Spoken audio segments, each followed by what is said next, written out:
Some people think respect is measured by money, suits, or titles. They walk into a room and decide who's worth their time and who is. That afternoon, inside the city's most exclusive VIP lounge, one man thought he could humiliate a stranger in front of everyone. He didn't know the stranger was Jason Statham, and he didn't know what nobody really meant. Before we continue, to everyone returning, thank you for keeping these stories alive. You're the reason we tell them. And if this is your first time here, welcome. Subscribe, leave a comment, and stay till the end, because today's story isn't just about revenge. It's about what happens when true worth walks quietly into a room full of noise. The VIP lounge at Heathrow wasn't just a waiting area, it was a performance. Polished marble floors, soft jazz humming through invisible speakers, champagne flutes clinking with polite laughter. It was the kind of place where people wore success like perfume. Jason Statham sat alone in the corner, wearing a plain black jacket and jeans that didn't match the room. His head was slightly bowed, hands clasped, eyes scanning a newspaper. No phone, no drink, no noise, just quiet. To anyone else, he looked like someone who'd wandered in by mistake. Across the room, Douglas Harland noticed him, CEO of Harland and More Investments, a man who thought wealth was gravity, everything and everyone revolved around him. He was surrounded by men in suits, each laughing a little too hard at his jokes, the kind of laughter that's bought, not earned. "Who let him in here?" Douglas muttered, nodding toward Jason. "He looks like security got lazy." His assistant leaned in. "Sir, I believe the lounge is for first-class ticket holders only." Douglas smirked. "Then I'm guessing someone made a mistake." He stood, adjusting his cufflinks, and strutted across the room. The noise softened. Everyone knew when Douglas Harland moved, something was about to happen. Jason didn't look up until Douglas' shadow fell across his newspaper. "You lost, mate?" Douglas asked, his voice full of the kind of confidence that comes from never being told no. Jason folded the paper neatly and set it on the table. "Don't think so." Douglas chuckled, glancing around for an audience. "I think you might be. This area's for priority members." Jason's gaze was calm. "Then I'm in the right place." Douglas laughed again, louder this time. "Sure you are. What do you do? Security, chauffeur, you waiting for your boss?" Jason tilted his head. "Something like that." The laughter from Douglas' table grew. Even the bartender pretended not to watch, though his eyes flicked between them. Douglas leaned in slightly. "Listen, friend, I don't mean to be rude, but people here pay a lot to be in this room. So why don't you grab a drink somewhere, a little more your style?" Jason's voice was quiet. "You don't mean to be rude, you just are." That caught Douglas off guard. "Excuse me." Jason looked him dead in the eye. "You heard me." A hush spread across the lounge. Conversations froze. Someone's phone camera turned slightly. Douglas' face turned red. "Do you have any idea who you're talking to?" Jason's tone didn't change. "No, do you?" That made Douglas blink. "What's that supposed to mean?" Jason shrugged. "You seem like a man who spends a lot of time proving something. Usually means you've forgotten what it is." Douglas straightened, eyes narrowing. "All right, let's not play games. What's your name?" "Smith." "Figures?" Douglas sneered. "Generic name for a generic man." Jason smiled faintly. "You'd be surprised." "Tell me, Mr. Smith," Douglas continued, voice dripping with sarcasm, "do you always hang around places you can't afford, or is this a special day for you?" Jason leaned back slightly. "I'm not here for the drinks or the view." "Then why are you here?" Jason's eyes flicked toward the entrance, then back. "Waiting." "For what?" Jason looked at him steadily. "For people like you to stop talking." A few people stifled laughter, not at Douglas' expense, but at the absurdity of someone actually standing up to him. Douglas' jaw tightened. "You think you're funny?" Jason shook his head. "No, just honest." Douglas turned toward the staff. "Can someone get security, please? This man doesn't belong here." The bartender hesitated. "Sir, his credentials checked out. He's a priority guest." Douglas frowned. "Impossible, there's no way this." But before he could finish, the lounge doors opened. Two men in black suits entered, earpieces gleaming under the warm light. They scanned the room until their eyes landed on Jason. Douglas smirked. "Good, someone S finally." "Mr. Statham," one of the men said respectfully, "your flight has been delayed 30 minutes. The pilot asked if you'd like to wait in the private suite." The room went dead silent. Douglas froze, the color drained from his face. "S. Statham." Jason stood calm as ever. "That's right." One of the agents stepped forward. "Sir, we can escort you when you're ready." Jason nodded. "Appreciate it." He turned back to Douglas, his expression unreadable. "You were saying something about me being a nobody." Douglas swallowed hard. I didn't realize." Jason took a slow step closer. "That's the problem with people like you. You only respect someone when you know their name." He leaned in slightly, voice low enough for only Douglas to hear. "But respect isn't earned by titles. It's earned by how you treat people when you think no one's watching." Douglas couldn't meet his eyes. Jason smiled faintly. "Enjoy your drink." He turned and followed the agents toward the back. The crowd parted in silence, every pair of eyes tracking him until he disappeared through the door. For a long moment, the lounge was still. Then one of Douglas' own men whispered, "That was the Jason Statham." Another chimed in, "The actor, the guy from all those movies." "No," said the bartender quietly. "The man's more than that. Ex-Special Forces, real deal. He doesn't need cameras to make him dangerous." Douglas sank back into his chair, humiliated. The laughter that used to follow him now belonged to someone else. His assistant leaned close. "Should I get your car ready, sir?" Douglas didn't answer. He just stared at the empty seat Jason had left behind. But the story didn't end there. An hour later, Douglas' flight was called. As he boarded, he noticed something strange, the same two agents from before standing near the cockpit. And sitting in first class window seat was Jason, reading again. Douglas swallowed his pride, pretending not to see him, but the guilt sat heavy. Every step felt like walking through glass.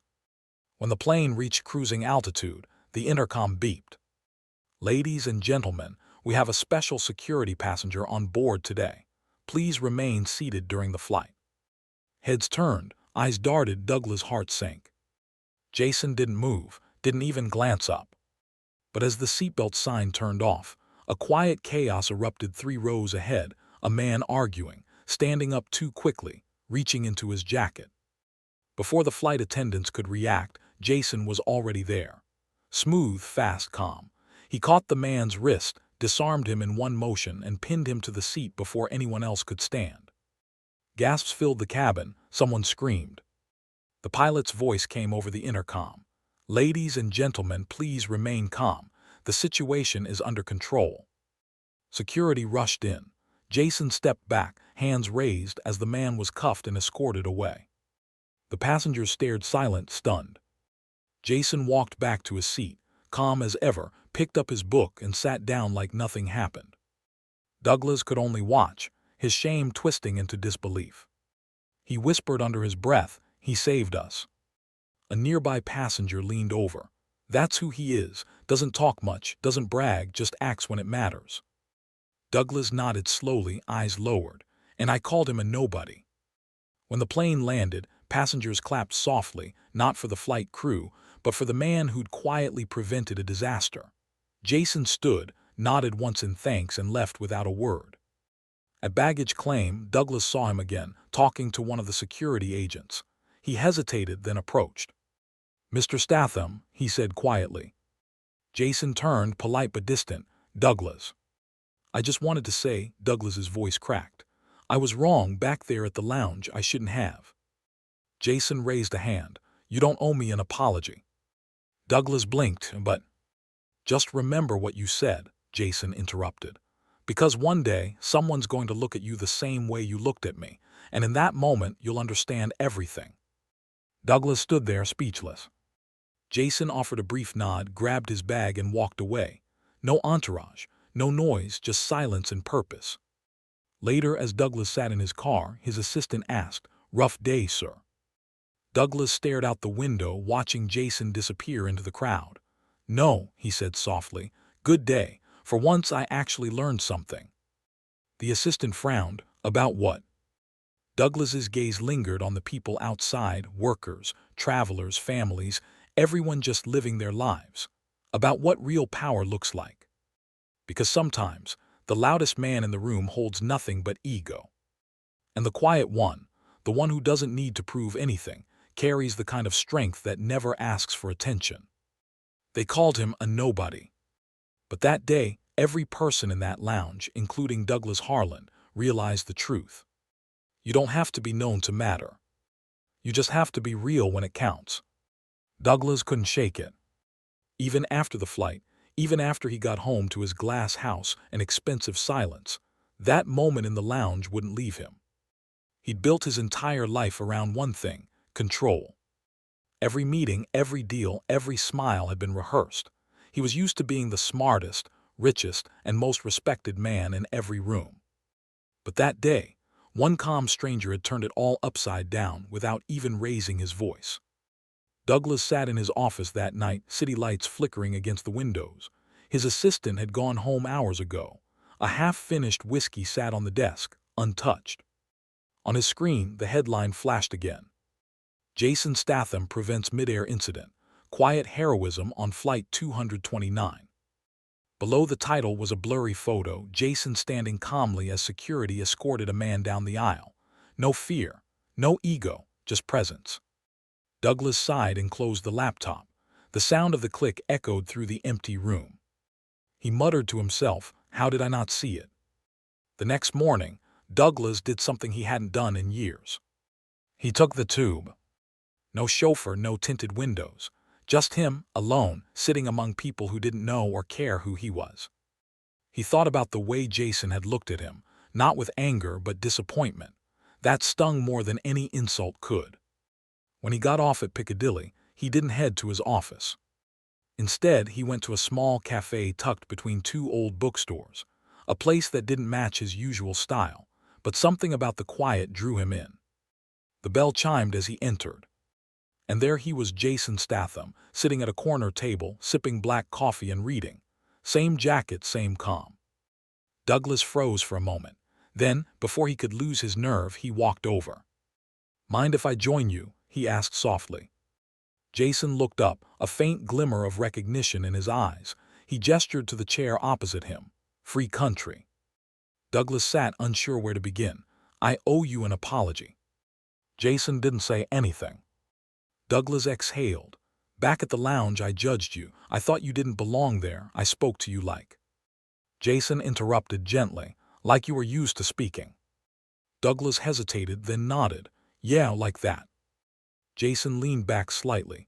"At least you're honest about it now." Douglas frowned. "You didn't have to be kind to me on that plane. After what I said, you could have ignored it all."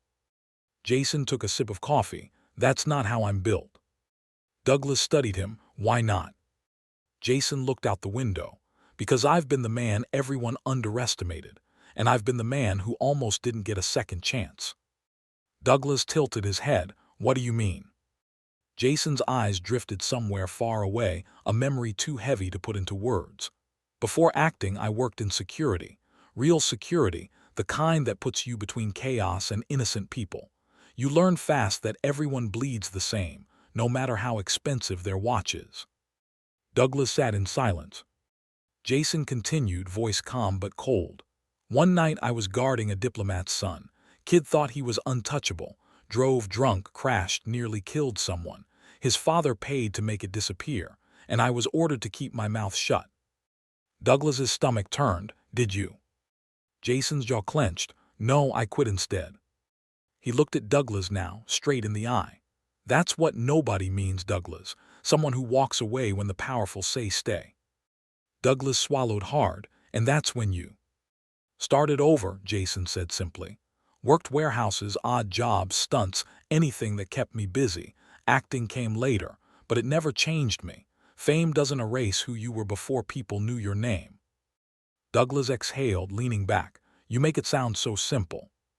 Jason smiled faintly. "It's not, but it's worth it." They sat there for a while, the city noise muffled behind the cafe glass. Douglas finally said, "You know, I built my company thinking respect came with wealth. Turns out I just bought silence." Jason nodded. Respect doesn't come from money, it comes from what you'd still stand for if it was all gone. Douglas chuckled bitterly. Then I've got some rebuilding to do. Jason finished his coffee and stood. Then start. Douglas blinked, just like that. Jason put a few bills on the table. There's no right day to do the right thing. There's just now. He turned to leave, but Douglas called out, Jason. Jason paused. Douglas hesitated. If you ever need an investment partner, Jason smirked. Appreciate it, but the kind of investments I make don't earn interest. Douglas frowned. Then what kind do they earn? Jason's expression softened. Peace of mind. And with that, he walked out. No goodbye, no handshake, just the quiet certainty of a man who didn't need recognition. 2 weeks later, Douglas was in his office when his assistant burst in. Sir, there's someone asking for a sponsorship donation. Says he's running a youth boxing program in South London. Douglas barely looked up. Send them the usual grant form. The assistant hesitated. Sir, they said you might want to read the name. Douglas frowned, reaching for the file. It read, Raven Gym Initiative Founder, Jasonstatham. He froze, then a slow smile spread across his face.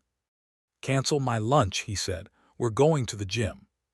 When he arrived, it wasn't what he expected. No glossy fitness center, no sponsorship banners. Just an old warehouse, repurposed with punching bags, worn mats, and kids from all walks of life learning discipline, focus, and self-respect. Jason was there, gloves off, hands taped, coaching a group of teenagers through footwork. No cameras, no staff, just sweat and purpose. When Douglas entered, Jason looked up briefly. Didn't think you'd actually come. Douglas smiled. You asked me to start rebuilding, thought I'd begin here. Jason nodded toward the kids. Good place to start. Douglas looked around, humbled. You built all this. Jason shrugged. Didn't build it, just made space for it. These kids do the building. Douglas watched as one of the boys, maybe 14, missed a punch and stumbled. Jason crouched beside him, steadying his hands. Doesn't matter how many times you fall, he said. Only how many times you get back up.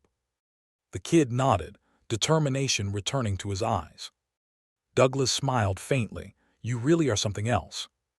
Jason looked at him. Nah, just someone who remembers where he came from. Douglas gestured around. If I funded this place, made sure it never closed, would you accept it? Jason hesitated. Only if it comes with no strings. Douglas nodded. Deal. Jason smiled faintly. Then we've both learned something. Months passed. The Raven Gym grew, new equipment filled the space, more kids joined. But one thing stayed the same, Jason's quiet presence at the center of it all. One evening, Douglas dropped by unannounced.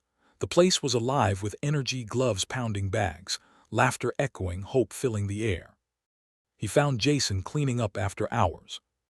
Douglas leaned on the doorframe. Never thought I'd see the day you working overtime. Jason smirked.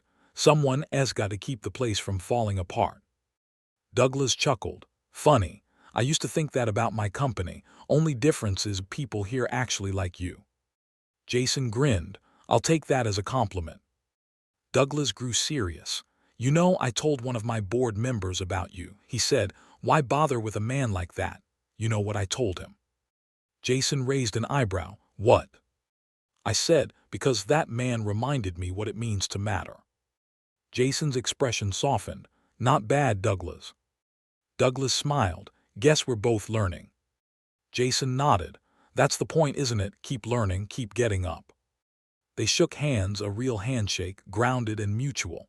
No performance, no hierarchy, just respect. A few weeks later, Jason was leaving the gym when a news crew stopped him outside. Mr. Statham, people say you've inspired a new movement of youth centers. Any comment? Jason looked at the camera for a moment, then smiled. Don't make it about me, make it about them. I'm just a man who believes a little kindness can throw a bigger punch than a fist ever could. He started walking away, then added quietly, and if that makes me a nobody, I'll take it. Inside the gym, Douglas watched the interview play on an old TV. He turned to the group of kids training behind him. Remember this, he said. One day people might not know your name, they might not see your worth, but if you keep standing for what's right, you'll never be a nobody." The kids nodded, inspired. Douglas smiled to himself. The same man who once measured value in millions now found meaning in moments. And in that quiet warehouse, under the hum of flickering lights and the thud of gloves, he finally understood what Jason Statham had taught him the moment he walked into that VIP lounge. Respect doesn't come from who notices you. It comes from who you choose to be when no one does.